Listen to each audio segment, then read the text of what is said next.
come to the conclusion that great investors are made, not born.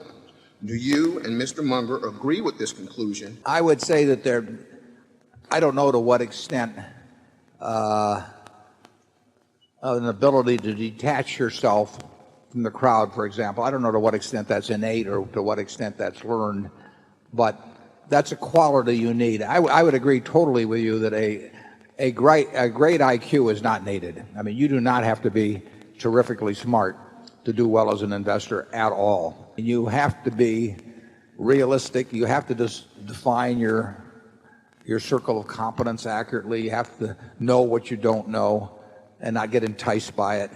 You can't be, you have to have an interest in money, I think, or you won't be good at investing. But I think if you're very greedy, it'll be a disaster because that will overcome rationality. But I think the same books I read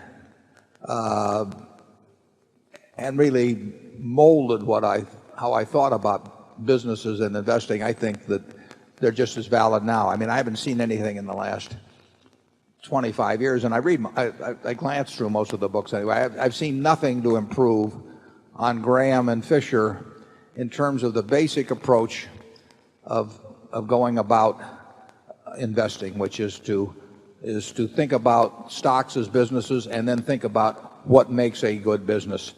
And really that's all there is to investing and having a margin of safety, which Ben talks about, and so on. It's not a complicated process, but it definitely requires discipline. It requires insulating yourself from popular opinion. You simply can't pay any attention to it. It just doesn't mean anything. So you can't. The idea of listening to lots of people tell you things and all that, it's just a waste of time. And you'd be better off just sitting and thinking a little bit. If you have a passionate interest in knowing why things are happening, you always are trying to figure out the world in terms of why is this happening or why is this not happening.